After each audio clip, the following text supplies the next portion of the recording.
Hey Civ fans, Luciv Kaiser here with the third video in my War and Combat Guide series. Today we'll be looking at giant death robots, nukes, and other sort of support units. So let's jump right into it. First, a little housekeeping. Just going over the series so far. So the first part we looked at land military units, and in the second part we looked at naval military units and air military units. If you haven't watched those videos, go back, check the link somewhere on the screen and watch those videos. Today we'll be, of course, covering again the giant death robots, nukes, and other stuff. And in future parts we'll be covering war, fighting, and combat bonuses and stuff like that. And in the third part we'll be looking at taking cities and that kind of stuff. So let's jump right into it.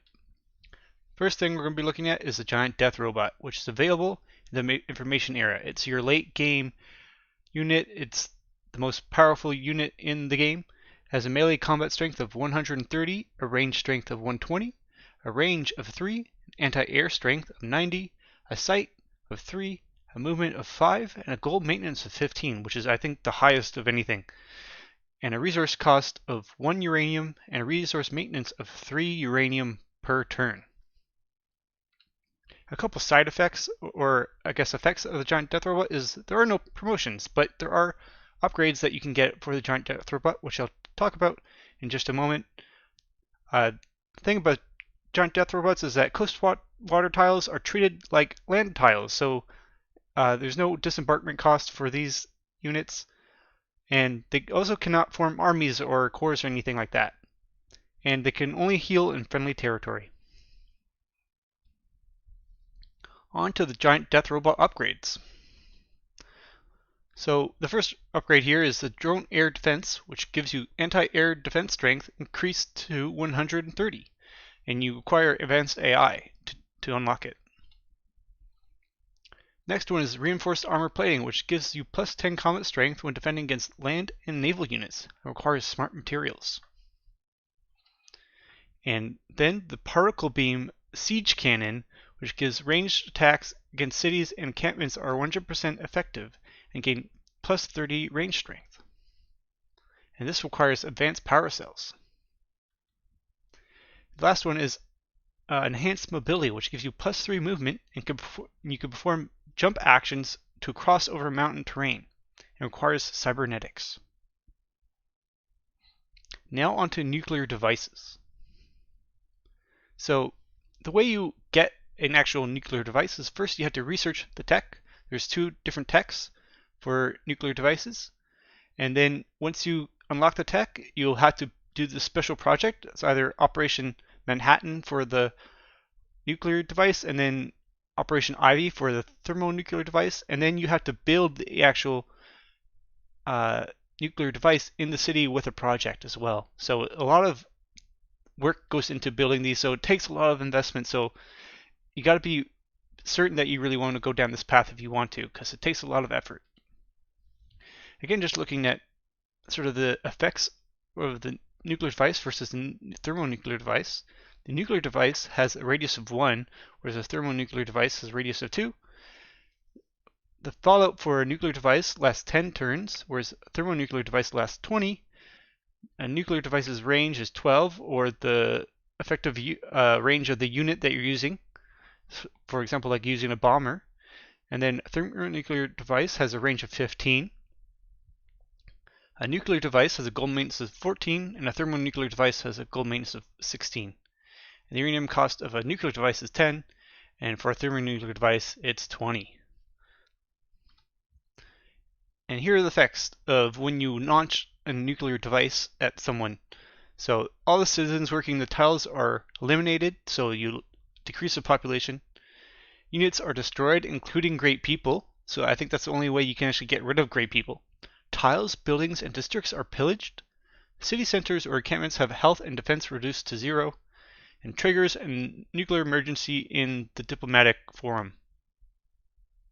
And there's also this fallout, as I sort of talked about, where units take damage, 50 damage, if they're in this fallout zone, and you cannot do anything with the tile until it's cleaned by a builder or military engineer. And also I think you can use Roman legions. I think that's a special achievement if you use a Roman legion to get rid of fallout. Now I'd like to talk about Great Generals. So you can gain Great General points from building encampments and the buildings for encampments, and also building the Alhambra Wonder, and also the Oracle Wonder helps out as well. The Strategos and military organization policies are also helpful in getting Great General points, as well as the Pingala Governor and the Woolen City-State. Great Generals provide you +1 movement and +5 combat strength to units within 2 tiles of the Great General's era or 1 later. And the Great General has 4 movement. Now looking at Great Admirals, which are very similar. So Great Admirals, you can get Great Admiral points by having harbors and the buildings of the harbor, by having the Colossus Wonder or Great Lighthouse Wonder, and also the Oracle Wonder helps out, by having navigation and the laissez-faire policies slotted into your government, and also again the Woolen City-State or Pingala Governor will help out as well. So effects are very similar as the Great General, but it's the Great Admiral this time. So +1 movement, +5 combat strength to units within 2 tiles of the Great Admiral's era or 1 later. And you can transfer your Great Admirals if they are stuck in like an inland sea to another city, as long as you put it in a city center, and then there's a little action that'll let you transfer it to another city. And Great Admirals have 4 movement. Now just take a quick look at the siege support units. So starting with the observation balloon, which is available in the modern era, has a sight of 3, a movement of 2, a goal maintenance of 2, whatever. But the most important thing is the effect adds +1 range to nearby siege units. And then the next unit is the drone, which is an upgrade version of the observation balloon, which is available in the atomic era, has a sight of 5, a movement of 3, a goal maintenance of 3, and just like the observation balloon, adds +1 range, but it also adds 5 bombard strength to any nearby siege unit. Now looking at the anti-air support units. The first one I want to look at is the anti-air gun, which is you can get in the atomic era. It has a range of 1, an anti-air strength of 90, a sight of 2, a movement of 2, and a goal maintenance of 2. And basically the effect of an anti-air gun is protects all units within 1 tile from attacks by air units, including there's a chance to stop nuclear strikes if it does enough damage to the air unit. The next unit is the mobile SAM, surface-to-air missile. It's available in the information era. It has a range of 1, anti-air strength of 100, a sight of 2, a movement of 3, a goal maintenance of 4. And protects all units within 1 tile from nuclear strikes and attacks by air units. Now just looking at some other support units.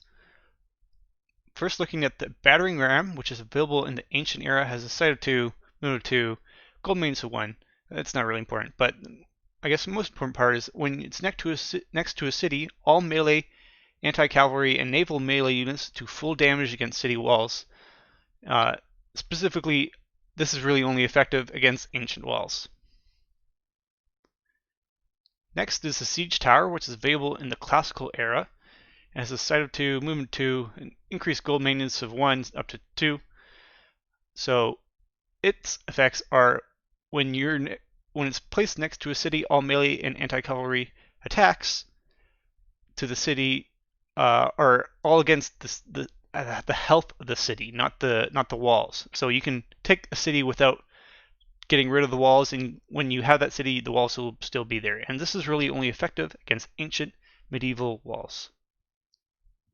The next unit is the medic, which is available in the industrial era. It has a sight of 2, movement of 2, goal maintenance of 5, and what it does is increases the healing of stationary adjacent units by +20 HP per turn.